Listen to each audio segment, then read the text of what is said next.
नमस्कार, आप देख रहे हैं न्यूज़ 18 राजस्थान। आपके साथ मैं हूं अभिषेक। और चलिए सबसे पहले बात करते हैं किरोड़ी लाल मीणा की। तो किरोड़ी लाल मीणा की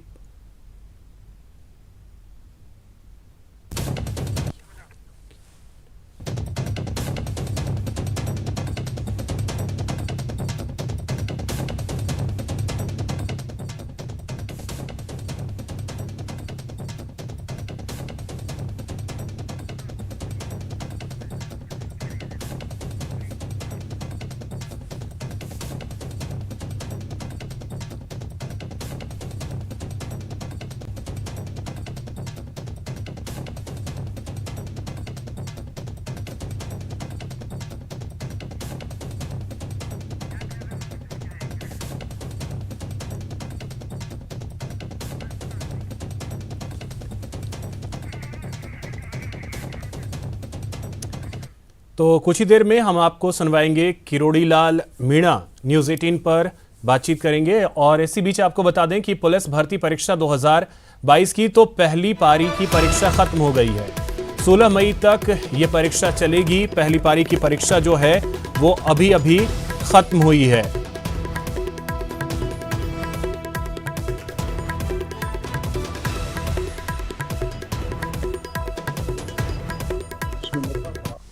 वहाँ के आदिवासियों की बदहाली, भूख से मौतें हो रही है, रसद की सामग्री उन तक पहुँच नहीं रही, वो कालाबाजारी उसकी हो रही है, भयंकर कुपोषण है, लोग भुखमरी के कगार पर हैं और वहाँ से आदिवासी पलायन कर रहे हैं। एक वहाँ बड़े स्तर पर युवतियों का और महिलाओं का देह व्यापार किया जा रहा है, खरीद फरोख्त हो रही है। ह्यूमन ट्रैफिकिंग बड़े पैमाने पर है, जिसको लेके कुछ दिन पहले मैंने कलेक्ट्रेट पर धरना दिया था और उनको न्याय दिलाया था। और धर्मांतरण भी हो रहा है और फॉरेस्ट राइट एक्ट के तहत जो उनको पट्टे मिलने चाहिए थे वो नहीं मिल के उनको उजाड़ा जा रहा है। इन मुद्दों की तरफ मैं सोनिया जी का ध्यान आकर्षित करना चाहता था। जिस होटल में कांग्रेस की ये बड़ी चिंतन शिविर चल रहा है उसका निर्माण अवैध रूप से किया गया है और जिस फर्म की ये होटल है, जिस मालिक की, उससे गहलोत परिवार के आर्थिक संबंध हैं। इनको मैं उजागर करने वाला था, वो नहीं करने दिया और बलपूर्वक पुलिस ने मेरे को वहाँ से उठाया। मैं रास्ते में श्रीनाथ जी के दर्शन करना चाहता था, वो भी नहीं करने दिए। और पुष्कर जाकर जगतगुरु शंकराचार्य का जो साधना शिविर चल रहा है उसको ज्वाइन करना चाहता था, उसको भी नहीं किया और मेरे को रात के हालांकि जबरन यहाँ छोड़ गए। उधर आदिवासी अंचल के धरियावद में देश के 8-10 राज्यों के आदिवासी बड़े पैमाने पर उनका भी एक चिंतन शिविर चल रहा है आदिवासियों की समस्याओं को लेकर। धरियावद में आज से ही चल रहा है, वहाँ भी मेरे को जाने नहीं दिया, लेकिन आज मैंने यहाँ पुलिस को कह दिया कि मैं दोबारा जाऊँगा, यहाँ से निकलूँगा, मेरे को जाने दे। मैं कोई वहाँ सोनिया गांधी जी के वहाँ जाके प्रदर्शन नहीं कर रहा, न कोई आंदोलन कर रहा। मेरे कार्यक्रम बेरोक टोक चलें क्योंकि डेमोक्रेसी है और खुद गहलोत साहब डेमोक्रेसी की बात करते हैं, संवैधानिक अधिकारी की बात करते हैं। मेरे को बोलने की आज़ादी है, अभिव्यक्ति की आज़ादी का हनन किया जा रहा है, दमन किया जा रहा है पुलिस के बल पर और ये किसी भी स्थिति में ठीक नहीं है। क्या कारण है जिसके कारण आपको यहाँ पे वापस भेज दिया गया? प्रेस कॉन्फ्रेंस कर रहे थे आप? तो सरकार से आप पूछे वही कारण बताएंगे, लेकिन मैं सरकार के ऐसे काले चिट्ठे खोलने वाला था जिससे वो भयभीत हो गए और उन्होंने मेरे को फोर्सफुली वहाँ उदयपुर से जिला बदर कर दिया। एक ये कारण तो नहीं कि एक छवि जैसे जिस प्रकार से पहले भी एक बयान आया था, धमाल करने वाले नेता, इसलिए से कोई वो धमाल की परिभाषा तो उसको आंदोलन को, शांतिपूर्ण आंदोलन को मुख्यमंत्री जी ने धमाल के रूप में परिभाषित किया है। और आप जानते हो मैंने रीट का आंदोलन किया तो शांतिपूर्ण किया, आमागढ़ में कार्यक्रम किया तो शांतिपूर्ण किया, शंभू पुजारी का आंदोलन किया तो शांतिपूर्ण किया, किसानों की राज्य भर के कर्जे की कुर्की जो हो रही थी वो मैंने शांतिपूर्ण किया। सब आंदोलन मैंने शांतिपूर्ण किए। मुख्यमंत्री जी उनको धमाल मानते हैं तो उनकी परिभाषा है, वो धमाल भले ही कहें, लेकिन राज्य की जनता के दुख दर्द की लड़ाई मैं सड़क पर शांतिपूर्ण तरीके से, गांधीवादी तरीके से, डेमोक्रेटिक तरीके से लड़ता रहूँगा। वो चाहे इसको धमाल ही कहें, मैं रुकने वाला नहीं हूँ ये धमाल करने से। लेकिन एक आप बड़ा आरोप भी लगा रहे हैं कि वहाँ पर जो जिस होटल में कार्यक्रम चल रहा है वो अवैध है, उसके दस्तावेज भी। मैं आज पत्रकार वार्ता करने वाला हूँ, सारे दस्तावेज मेरे पास है, मीडिया के सामने उजागर करूँगा कि किस ढंग से इस गहलोत सरकार ने, सीएमओ ने सारे कानून को ताक में रखकर उस होटल की परमिशन दी, जहाँ सोनिया गांधी जी को वहाँ ये कॉन्फ्रेंस नहीं करनी चाहिए, सम्मेलन नहीं करना चाहिए।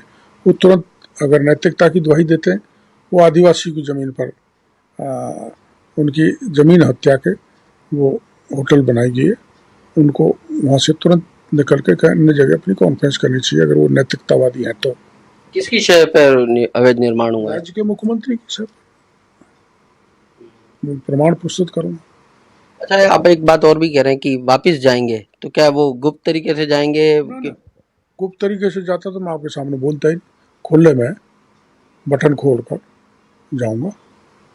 रास्ते में रोकेंगे, गिरफ्तार करेंगे तो कोई दिक्कत नहीं, पर मैं कोई ऐसा हिंसा या उपद्रव नहीं कर रहा जिससे लॉ एंड ऑर्डर स्थिति बिगड़े। शांतिपूर्ण तरीके से जाऊँगा और धरियावद में देश भर के आदिवासियों का सम्मेलन हो रहा है, उसको ज्वाइन करूँगा।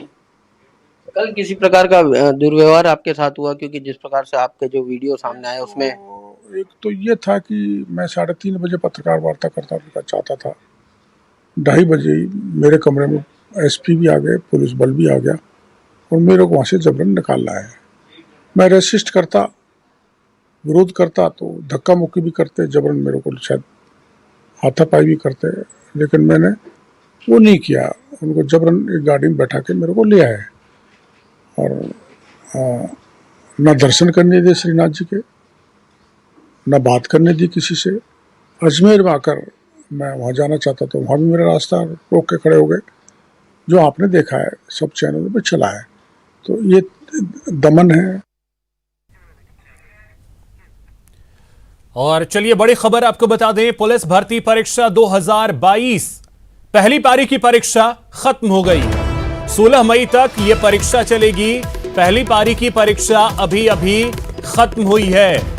9 बजे शुरू हुई थी परीक्षा और पहली पारी की जो परीक्षा है 11 बजे खत्म हुई है। 2 पारियों में परीक्षा होगी। पहली पारी की परीक्षा अब से कुछ देर पहले ही खत्म हुई है। 16 मई तक यह परीक्षा चलेगी।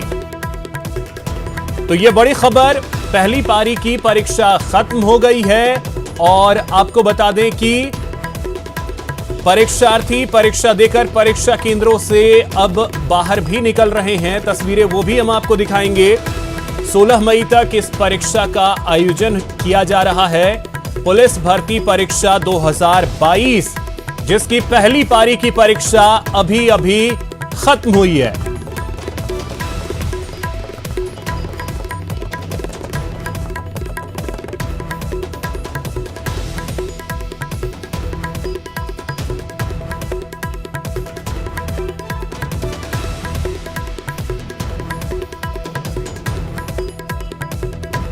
तो बड़ी खबर आपको बता दें, पहली पारी की परीक्षा अभी अभी खत्म हुई है। इस वक्त की बड़ी खबर है, 11 बजे तक परीक्षा आयोजित हुई। प्रदेश के 470 परीक्षा केंद्रों पर परीक्षा का आयोजन हुआ। आज यह परीक्षा शुरू हुई है, 16 मई तक यह परीक्षा चलेगी और पहली पारी की परीक्षा अभी अभी खत्म हुई है। तो अधिक जानकारी के साथ सहयोगी विष्णु शर्मा जयपुर से और अशोक शर्मा श्री गंगानगर से हमारे साथ जुड़ रहे हैं। विष्णु, परीक्षा खत्म हो गई है।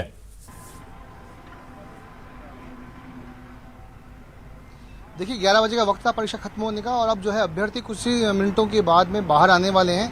4 दिन चलने वाली इस परीक्षा की जो आज पहला दिन था, जिसकी पहली पारी अब पूरी हो चुकी है। सुबह 9 बजे परीक्षा का पेपर शुरू हुई थी, उसके बाद 2 घंटे चलने वाली ये परीक्षा अब पूरी हो चुकी है और अभ्यर्थी कुछ ही देर में जो है बाहर आने वाले। उनके अभ्यर्थी की जो परिजन है वे भी उनका इंतजार कर रहे हैं। उसके बाद दोपहर करीब 3 बजे दूसरी जो पारी है वो शुरू होगी।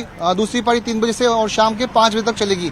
आपको बता दूं कि 16 मई तक ये एग्जाम चलने वाला है और जयपुर शहर में 3,20,000 जो अभ्यर्थी हैं वे यहाँ पे आए हैं। करीब 2 घंटे का ये पेपर है और आज जयपुर में करीब 179 जो है परीक्षा सेंटर्स है, जहाँ पर लगातार पुलिस निगरानी बनाए हुए हैं। यहाँ पर जैमर लगा रखे हैं ताकि नकल को रोका जा सके। जी ठीक है, परीक्षार्थी निकलते हैं, फिर मैं आपके पास भी आता हूं। अशोक, आपके पास क्या जानकारी? परीक्षा खत्म हो गई है, परीक्षार्थी बाहर निकल रहे हैं।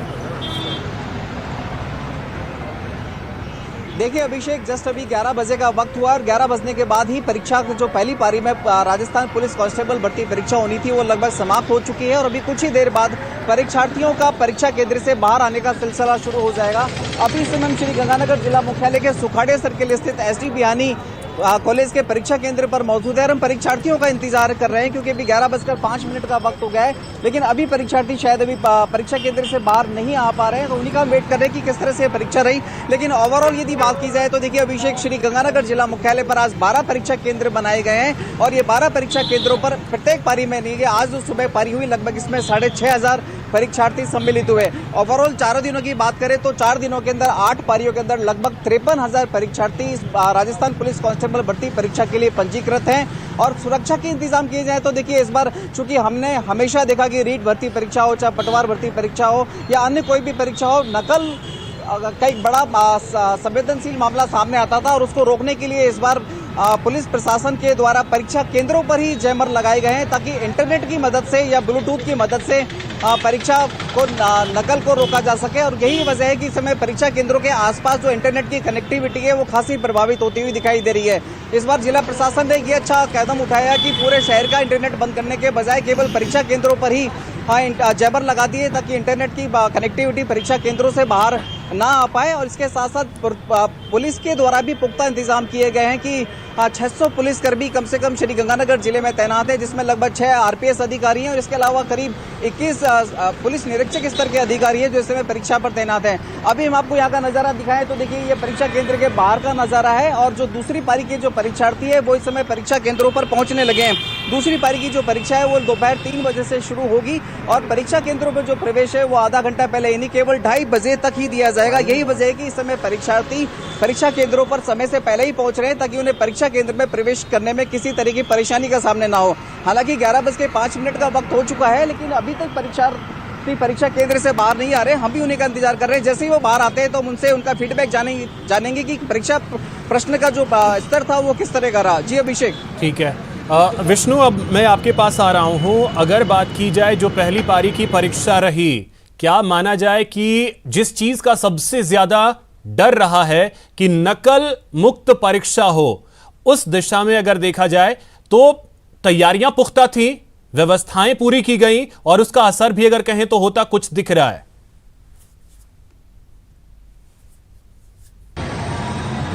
देखिए बिल्कुल, राजस्थान पुलिस ने जो तैयारियां की थी उसका असर जो है देखने को मिल रहा है। अभी तक नकल की एक भी घटना जो है सामने नहीं है। और आपको बता दूं कि इससे पहले 12 घंटे पहले जब कल रात को एटीएस ने बड़ी कार्रवाई करते हुए में पेपर दिलवाने का और पेपर में पास करवाने का सौदा किया गया था। जयपुर के जगतपुरा इलाके में इस पेपर को देने की जो है साजिश की जा रही थी। 2 जो अभ्यर्थी हैं उनको कहा गया था कि वे उनको परीक्षा में 100% जो है पास कर दिया जाएगा।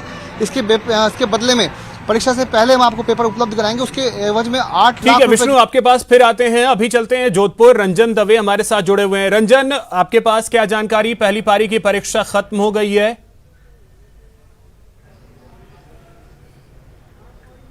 जी बिल्कुल अभिषेक, बताना चाहूँगा पहली पारी की परीक्षा तकरीबन समाप्त हो गई है। हालांकि अभी तक मैं जिस सेंटर के बाहर खड़ा हूँ, यहाँ जोधपुर के उम्मेद कन्या विद्यालय के बाहर हूँ मैं, अभी तक यहाँ से जो अभ्यर्थी हैं उनका बाहर आने का सिलसिला अभी जारी नहीं हुआ है। लेकिन परीक्षा संपन्न हुई है, शांतिपूर्ण तरीके से संपन्न हुई है, किसी प्रकार की कोई नकल की बात सामने नहीं आई है। लगातार जो परीक्षा का दौरान फ्लाइंग्स जो थी वो लगातार कार्यपालक मजिस्ट्रेट के रूप में यहाँ पहुँचे थे। उन्होंने जगह जगह जो कुल 23 सेंटर हैं वहाँ जो विजिट किया है, अलग अलग क्षेत्रों में जोनवार या जो है परीक्षा संपन्न हुई है। जोधपुर के अंदर कुल 23 सेंटर बनाए गए थे। अब दूसरी पारी के लिए भी मेरे को जिस तरह की जानकारी मिली, अभ्यर्थियों का पहुंचने का सिलसिला लगातार जारी है। 3 बजे से दूसरी परीक्षा है, उसके पहले आधे घंटे से पहले प्रवेश रोक दिया जाएगा। तो तकरीबन यह एक बात है जो कि मीडिया के माध्यम से अभ्यर्थियों तक पहुँचानी आवश्यक है कि किसी तरह से भी आधा घंटा पहले परीक्षा केंद्र पर पहुँचे पहुंचे जिससे कि वे अपनी परीक्षा में सम्मिलित हो सके। जोधपुर में ऐसे 2-3 मामले नज़र में आए हैं जहां सवेरे की पारी में कुछ देरी से वे लोग पहुंचे थे, जिसके बाद में उन्हें परीक्षा से वंचित होना पड़ा, परीक्षा में सम्मिलित नहीं हो पाए। तो कुल मिलाकर के जो 23 केंद्र बने हैं उसमें तकरीबन 11,000 से 11,500 सवेरे की पारी में थे और 11 से 11,500 द्वितीय पारी में जो अभ्यर्थी शामिल हुए हैं। एक एक केंद्र पर 480 से 500 की संख्या में परीक्षार्थी है जो परीक्षा देने के लिए पहुंचे हैं। लगातार आने जाने के लिए भी है जो परिवहन विभाग ट्रांसपोर्टेशन की ओर से विशेष व्यवस्था की गई है, क्योंकि जोधपुर की अगर बात करें तो जोधपुर से जयपुर, नागौर और जैसलमेर, बाड़मेर और पाली और उदयपुर के जो मार्ग हैं वहाँ अलग अलग स्थानों पर है जो रोडवेज के द्वारा है जो परिवहन की व्यवस्था की गई है, यानी कि जो निकटतम मार्ग है वहीं अस्थायी तौर से बस स्टॉप बनाए गए हैं, बस अड्डे बनाए गए हैं। चलिए ठीक है जो अभ्यर्थी है रंजन, परीक्षार्थी तो अभी बाहर निकलते हुए दिखाई नहीं दे रहे हैं। जैसे ही परीक्षार्थी बाहर निकलते हैं आपके पास फिर आएंगे। किस तरीके का पेपर रहा, हार्ड या आसान क्या रहा, उसके बारे में भी परीक्षार्थियों से बात कीजिएगा। लेकिन अभी चलते हैं भरतपुर। दीपक, आपके पास क्या जानकारी? परीक्षा खत्म हो गई है, क्या परीक्षार्थी बाहर निकल रहे हैं अभी या नहीं?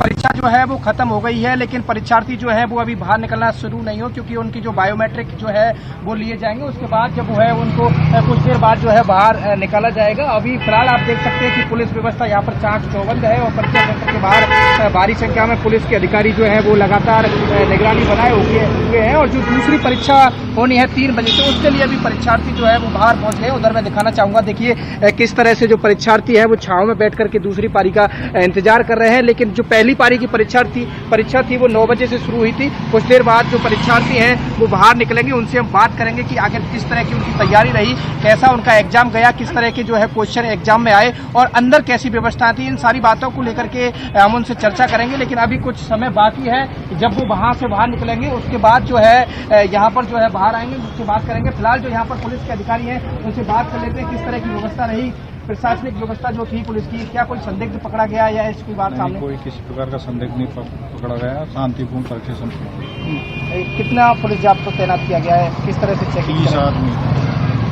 30 आदमी तैनात किए गए एक परीक्षा सेंटर पर।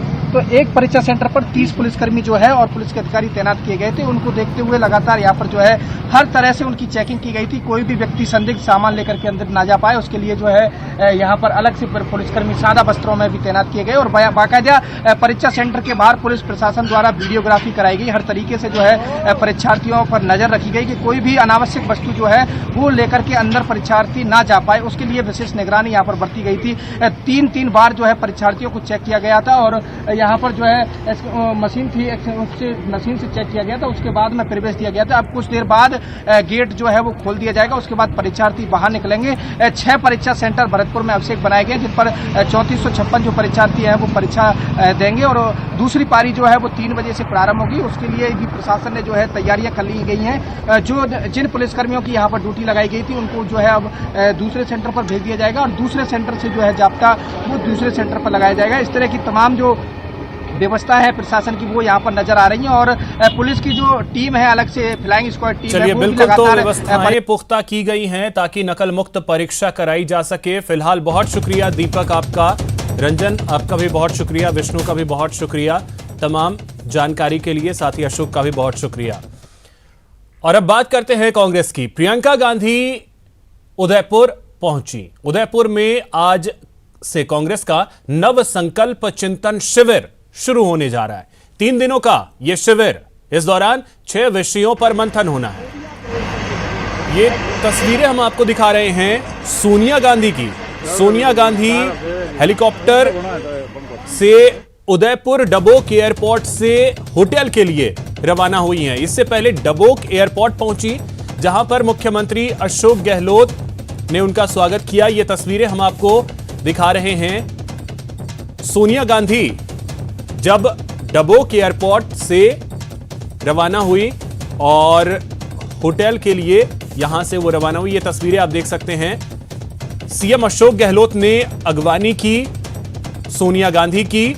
चिंतन शिविर में शामिल होने के लिए सोनिया गांधी भी उदयपुर पहुंच गई हैं। इससे पहले प्रियंका गांधी और प्रियंका गांधी से भी पहले राहुल गांधी उदयपुर पहुंच चुके हैं। ये तस्वीरें हम आपको सीधी इस वक्त दिखा रहे हैं उदयपुर से, जहां तस्वीरें आप देख सकते हैं। सोनिया गांधी उदयपुर पहुंच चुकी हैं। संगठन, नेतृत्व समेत कई मुद्दों को लेकर चर्चा होनी है। 3 दिनों का ये चिंतन शिविर, इस दौरान 6 विषयों को लेकर मंथन होगा। ये तस्वीरें आप देखें, सोनिया गांधी आपको तस्वीरों में नजर आएंगी, पहुंच चुकी हैं उदयपुर। बेहद अहम, बेहद खास ये चिंतन शिविर होने जा रहा है कांग्रेस का, और उसमें शामिल होने के लिए कांग्रेस अध्यक्षा सोनिया गांधी पहुंच चुकी हैं। ये तस्वीरें आप देख सकते हैं, उनके साथ मुख्यमंत्री अशोक गहलोत भी आपको तस्वीरों में नजर आएंगे। तो मुख्यमंत्री अशोक गहलोत ने सोनिया गांधी की अगवानी की। ये तस्वीर आप देख सकते हैं, सोनिया गांधी पहुंची हैं उदयपुर और उनकी अगवानी की मुख्यमंत्री अशोक गहलोत ने। ये तस्वीरें आप देख सकते हैं।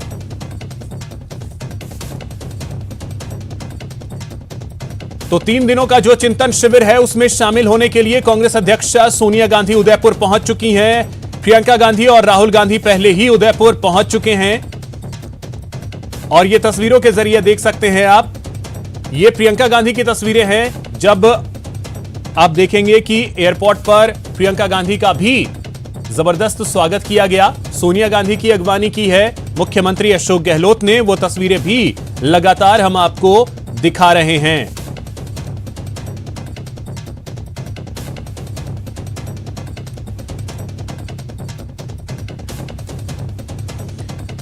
अब 2 तस्वीरों के जरिए आप एक तस्वीर में देख सकते हैं सोनिया गांधी का काफिला, मुख्यमंत्री अशोक गहलोत ने उनकी अगवानी की। दूसरी तस्वीर प्रियंका गांधी की और तीसरी तस्वीर राहुल गांधी की। राहुल गांधी ट्रेन के जरिए उदयपुर पहुंचे हैं। कल शाम सराय रोहिल्ला दिल्ली रेलवे स्टेशन से वो उदयपुर के लिए रवाना हुए और आज सुबह सुबह 7:45 के करीब वो उदयपुर पहुंचे। वहां पर भारी संख्या में कांग्रेसी कार्यकर्ता पहुंचे उनका स्वागत करने के लिए। और अभी की जो तस्वीरें हैं, सीधी तस्वीरें, और एक अब से कुछ देर पहले की तस्वीर, 5 से 10 मिनट पहले की तस्वीर, जहां आप देख सकते हैं मुख्यमंत्री अशोक गहलोत ने सोनिया गांधी की अगवानी की। अब यह काफिला जो है होटल की तरफ जाता हुआ। तो सोनिया गांधी पहले डबोक एयरपोर्ट पहुंची, डबोक एयरपोर्ट से हेलीकॉप्टर के जरिए होटल के करीब पहुंची जहां हेलीपैड बनाया गया था, और उसके बाद जो ये काफिला है वो होटल के लिए रवाना हो गया। ये तस्वीरें आप देख सकते हैं। तो कांग्रेस के लिए यह चिंतन शिविर बेहद अहम, कई मायनों में। संगठन, नेतृत्व, नीति, इन मुद्दों पर अहम चर्चा होगी। करीब 450 नेता जो हैं वो चिंतन शिविर में चिंतन करेंगे। और आपको बता दें कि अजय माकन ने प्रेस कॉन्फ्रेंस के दौरान जो बातें कही वो भी हमने आपको सुनवाई की। संगठन में ऊपर से लेकर नीचे तक बड़े बदलाव होंगे, ये साफ तौर पर अजय माकन भी कहते नजर आए। और कुछ वैसी ही परिस्थिति भी कांग्रेस के लिए। ये तस्वीरें जो हैं वो हम आपको दिखा रहे हैं लगातार। सोनिया गांधी जब उदयपुर पहुंची और उदयपुर में चिंतन शिविर, कांग्रेस का 3 दिनों का बेहद अहम ये चिंतन शिविर, जहां पे कांग्रेस के दिग्गज नेता जो हैं वो भविष्य का एक रोड मैप तैयार करेंगे और उस पर एक्शन प्लान भी तैयार होगा। अब देखें तो इसमें शामिल होने के लिए राहुल गांधी, प्रियंका गांधी पहले ही पहुंच चुके हैं। सोनिया गांधी अभी अभी पहुंची हैं। जितने भी नेता हैं दोपहर 12 बजे तक सभी उदयपुर पहुंच जाएंगे। 2 बजे कांग्रेस चेयरपर्सन सोनिया गांधी मंच पर आएंगी। स्वागत समिति अध्यक्ष गोविंद सिंह डोटासरा स्वागत करेंगे। मेवाड़ की धरती पर कांग्रेस महामंथन करने जा रही है। आज से इसकी शुरुआत हो रही है। 3 दिनों तक यहां पर कांग्रेसी दिग्गज जो हैं वो पार्टी की रीति नीति, भविष्य के लिए लगातार चर्चा करेंगे। मंथन के बाद क्या अमृत निकल कर आता है, इस पर सबकी निगाहें होंगी, क्योंकि लगातार ये बयान भी सामने आ रहे हैं कि बदलाव होंगे।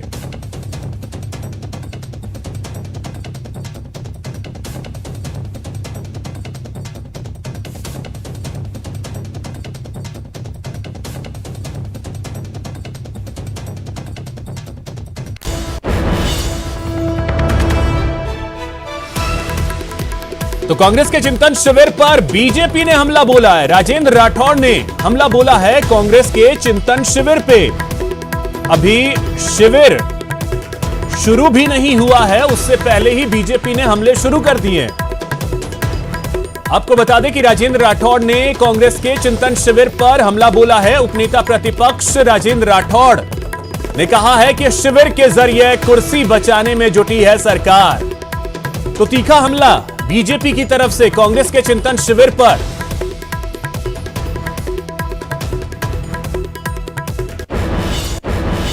कांग्रेस कमेटी का चिंतन शिविर उस समय हो रहा है जब पूरे देश में कांग्रेस की सत्ता की चिता धू धू कर जल चुकी है।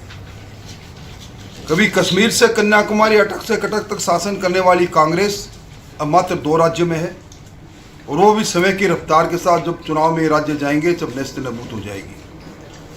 राजस्थान में चिंतन शिविर करने से पहले मुख्यमंत्री जी को भयंकर चिंता हो रही है कि उनकी डगमगाई किस्ती पर किसी प्रकार का निर्देश आलाकमान नहीं दे दे। इसलिए वो सारी सरकार मिजाज पुरसी में लगी है।